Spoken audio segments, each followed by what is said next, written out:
Hi everyone, this is J. Hope Suis from Hope Boulevard. Thank you for joining me again as I am reading from my book, Midlife Joyride, Love in the Single Lane. We are on chapter 3. The first two chapters we talked about how we ended up here being single again in midlife. Chapter 1 was about those who never have gotten married. Chapter 2 was on divorce and how to move past divorce. Number 3 is a little bit more of a somber chapter. It's for those who have experienced the loss of a spouse. I can't speak from experience from that, but I do have some very dear friends of mine who have actually walked that path and have gone through that. They were very gracious to talk to me about it and share their thoughts and their experiences.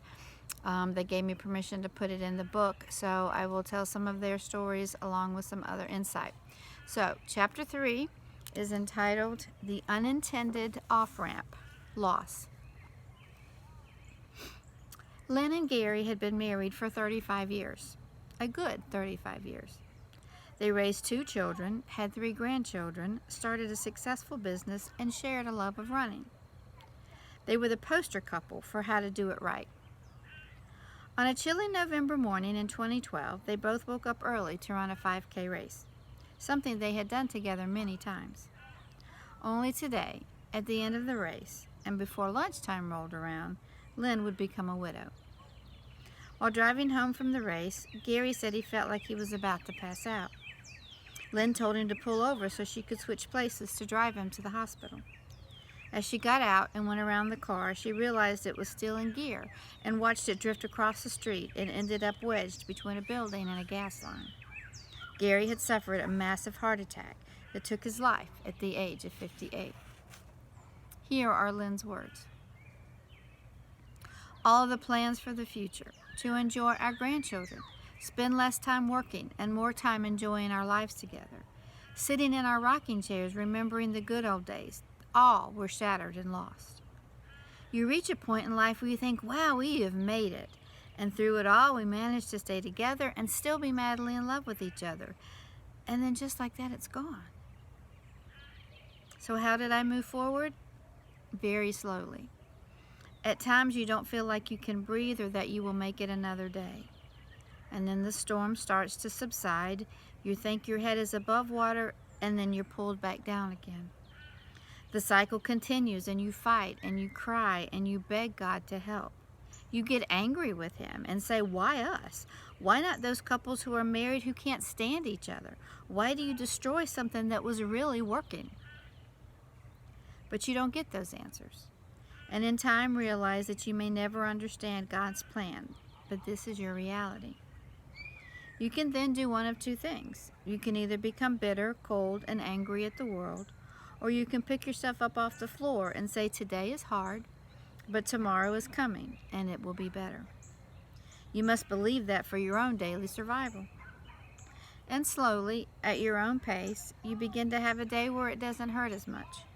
You may still be crying, but for not as long or as heart-wrenching. Then there comes the day when you see that photo of the 2 of you and smile and remember that day without pain. Fast forward almost 5 years now. I have a great circle of friends, regained my faith, and know that God has brought me through the darkest of days. I have actually done things I never thought I would. Ziplining, taking cruises, and actually living again where the smiles and the laughter are genuine. One day you even think that possibly at some point in the future there might be a chance for love again. It won't be the same. It never could because you're no longer the same person. But the hope is there and the heart still has room. Maybe there's someone else out there thinking the same thing too. I met Lynn after she had lost Gary. I never knew him or witnessed their love, but I see it in her face and hear it in her words as she talks about the times they shared. I have also watched her transform, shedding her cocoon of despair and sadness, emerging as a beautiful butterfly ready to take on new challenges and adventures. I admire her strength and resolve in handling their loss and carrying on with her life the best she can. She still races and has recruited others to share in that passion with her. She is active in her community, hosts charity events, still runs the business with her son, and brings light wherever she goes. But I know none of this has been easy for her or anyone else who faces such a devastating loss. Now on to my friend Barbara. She experienced an added level of grief when her husband took his own life. And here are her words. Mine is a story of perseverance, as it is for all survivors. I moved to South Carolina from Germany at age 24 after I met my husband in California a couple of years prior. We married and set about doing all the typical things couples do, built our careers, had 2 children, went on family vacations, bought houses. Then when all of a sudden, all of our dreams came crashing down. My husband, my best friend, my soulmate, decided to end his own life in 2012. I very unexpectedly found myself a widow and a single mom of 2 teenage boys at the age of 45. As we all know, death by suicide adds a whole new dimension to unexpected grief. I didn't know how to continue, but I knew I would not let his sad choice define our lives. It was heart-wrenching that my sweet and positive husband not only stopped believing in his own hopes and dreams, but also shattered mine into a billion pieces. The first year I was shattered and numb at the same time. I was in survival mode, trying to raise 2 grieving teenage boys and keep my head above water. My work as a mental health therapist, oddly, was my refuge. It was a safe place where I was able to focus on my clients' struggles and forget about my own for a few hours a day. But when I got home, it was back, the overwhelming pain and feeling of loneliness. Over time, though, I noticed that I did more than just survive. I made friends in my grief support group of other widows, with whom I seemingly had nothing in common but the pain and loneliness that we all felt. I started catching myself smiling, having fun, and enjoying life. I made new friends, deepened existing friendships, started going out and living again. I did notice a disconnect with my older married friends. I wasn't able to relate to their married lives, while they were unable to relate to my new life and single parenting issues. We continued to stay friends, but it wasn't the same. There came a time when I wanted to try dating again, but I had no idea how to start over. What do you wear on dates? What do you talk about? How do you behave?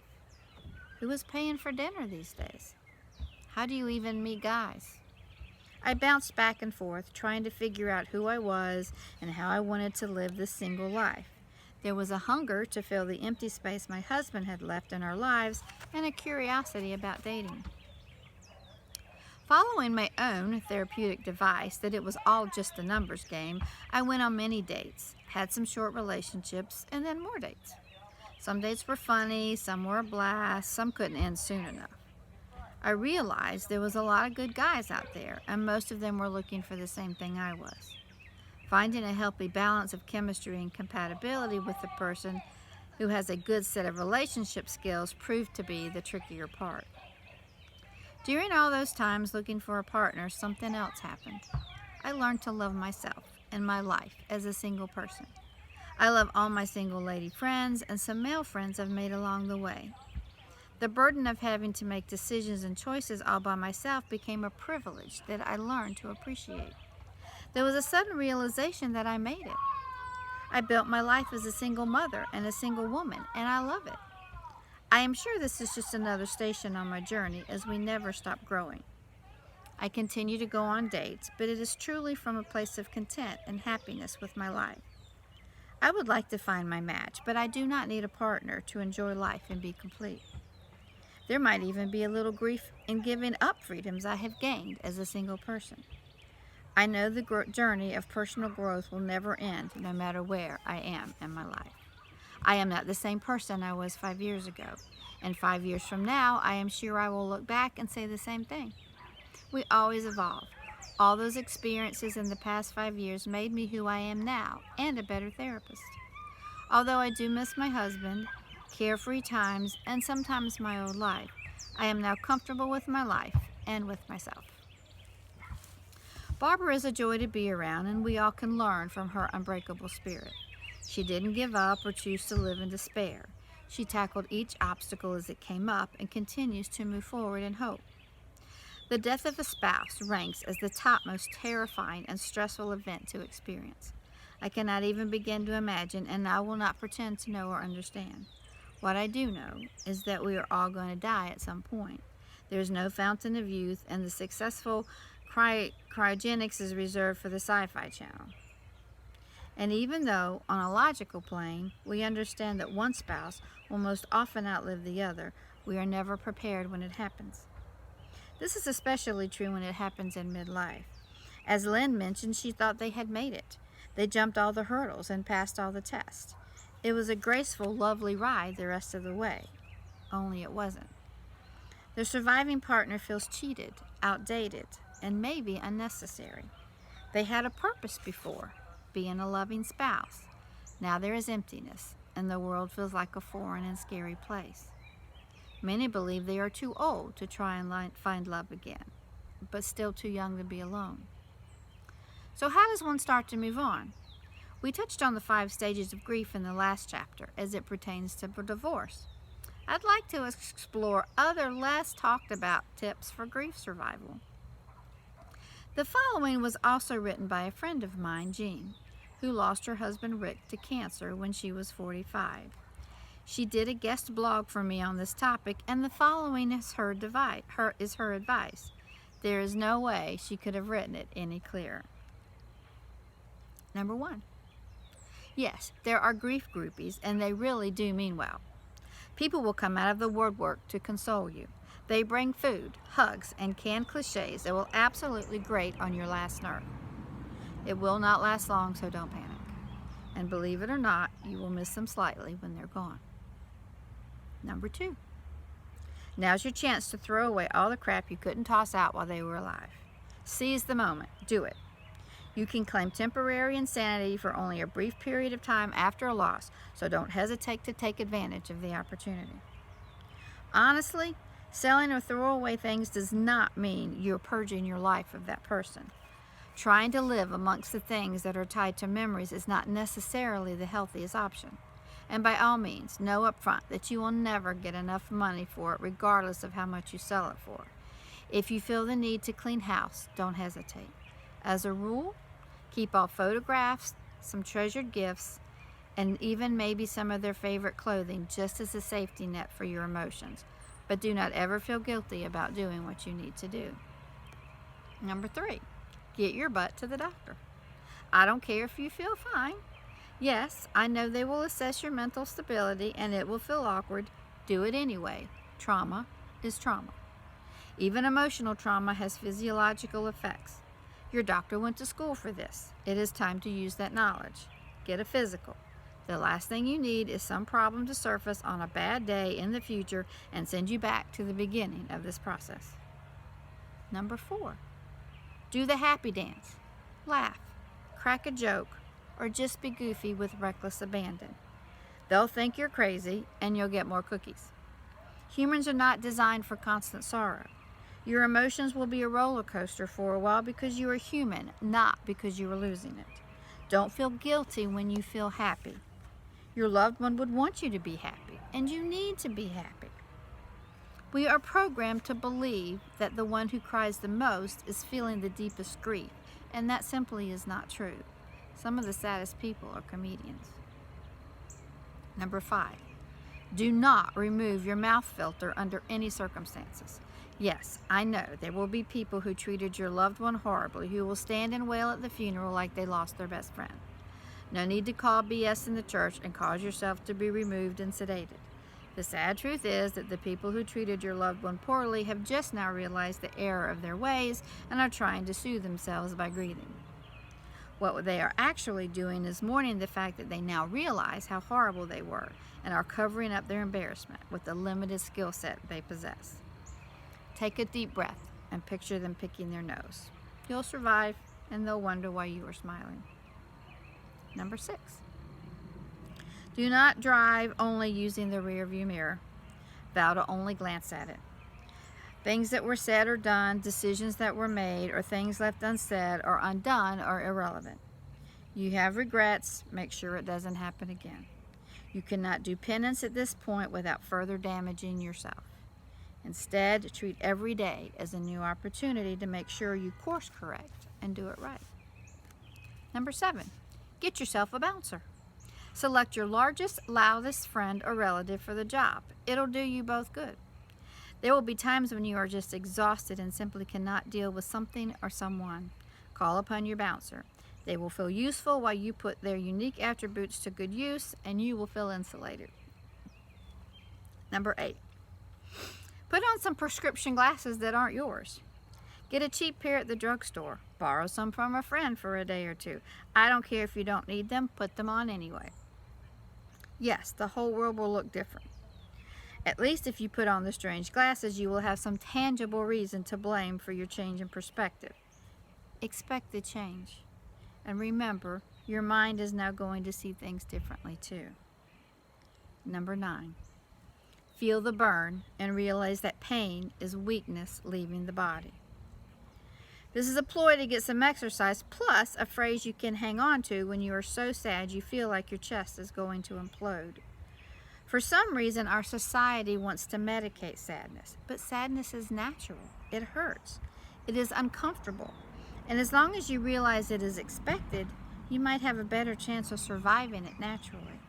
However, if you feel your sadness has gone on for too long, you have thoughts of suicide, or it is impairing your ability to function, please repeat step 3 immediately. Exercise truly does improve your mood though. Believe it and do it. And last, number 10, sign your own stinking permission slip. Nobody has the right to give you permission to move on, forgive yourself from guilt, be happy, or stop crying. It is all right. Give yourself permission to go to that party and have a good time. Give yourself permission to cry on a certain date or time. Give yourself permission to forgive yourself as you would another. It is amazing how many people, myself included, will be totally understanding regarding someone else, but will not allow the same courtesy to themselves. You do not have to wear a black cloak for 12 months. It is not mandatory. The sun will still rise. Life will go on. You are not alone. You will survive. Cherish the kindness and goodness of others. Jean is a great inspiration to me. Again, I did not know her while she was married. I met her in a midlife singles group in which I am involved. Jean is always smiling, singing, and helping others. I've never really seen her have a bad day, even though I'm sure she's had plenty. The best thing about Jean is her willingness to try again. She met a widower, also in the group, and together they found a common bond, an extraordinary second chance at love. She married Barry in 2016, and I could not be happier for the both of them. So where does that leave you? You have gone through the grieving process. You have taken the time to heal, put your life back in some semblance of order, and are ready for the road ahead. Where does that road lead, and how quickly do you want to get there? My advice is to start slowly. Reconnect with friends or make new ones. Join a club or activity that focuses on something you enjoy. Get out of the house, maybe get a new house.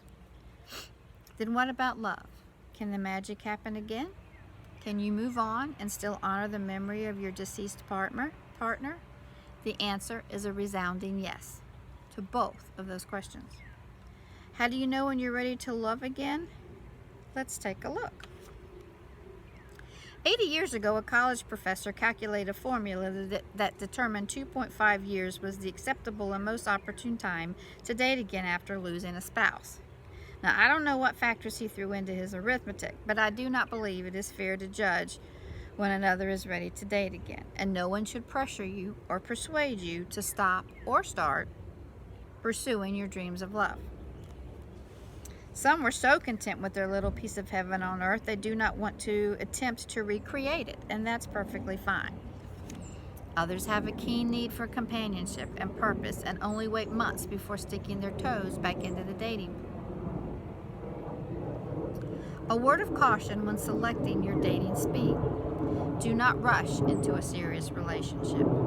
I know you miss the hand to hold, the head on the pillow, and the help around the house. But do not mistake companionship for love. There is a void that will never completely be filled. If that is your goal, both you and your new love interest will walk away hurt and confused. Do not lead anyone on for fear of losing them. If they are genuinely interested in you, they will walk at your speed and wait for your lead. Dating has changed a bit since you last took the stroll, but a true heart will recognize another and be there for the journey. Abel Coe is an author who lost his wife and has written many books on dating, marrying, and living as a widower. His perspective is obviously that of the male, but he offers wisdom advice for both sides of the gender aisle. He addresses the guilt and betrayal of dating again by writing, "The first time I went to dinner with another woman, I felt like I was cheating on my late wife. As we entered the restaurant, I was filled with feelings of guilt and betrayal. Through our entire date, I kept looking around to see if there was anyone I knew at the restaurant. I thought if someone saw me out with another woman, the first thing they would do is run and tell my dead wife. I know, it sounds silly, but I couldn't shake the feeling the entire evening. A week later, I went out with someone else. The same feelings of guilt were there, only they were less intense. It took about 5 dates before the feeling went away entirely and I could actually enjoy the company of a woman without feeling guilty." Know that feelings of guilt are a natural response. You were faithful to that spouse for years, and now there is another person taking up space in your mind and across the dinner table. Please know that these feelings should subside each time you go out. If they do not, it could indicate that you are not quite ready. However, you should believe that your deceased partner would want you to be happy and move on with your life. You brought joy, enrichment, and love into their world, and they would want you to do the same with someone deserving of your attention. As you meet and start to date, be mindful of how often you speak of the spouse you lost. Of course, you want to share your story, and they will want to hear it. It speaks volumes of your commitment and ability to weather storms, but if you find yourself constantly talking about the past and silently doing a mental comparison, again, you are not ready to move on. It is difficult enough to live in the shadow of the deceased.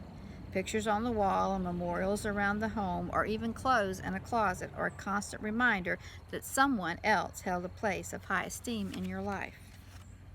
In order to find love again, you have to open a path and make room for new memories and places for new picture frames. You are also wise to remember that yours was not the only loss. Your spouse was also a parent, a child, a sibling, and a friend. It may be difficult for those individuals to see you as someone new. Respect their feelings. They should not be able to dictate your future travel plans, but you cannot hijack their emotions. Talk to your children. Reassure them that a new partner in life will never replace their mother or father. Be sure you pick someone who is sensitive to his or her position and will tread lightly at first until any concerns are addressed. Extended family will also be affected, but at some point you will need to trust your instincts and know you are doing the right thing. Losing your best friend, lover, and spouse will forever change you. Holidays will look different. Celebrations may seem hollow for a time. The traditions that you embrace will be replaced with new ones. The landscape will change, and that is okay. Life is about growth and renewal. Seize any and all opportunities to love, laugh, and give back.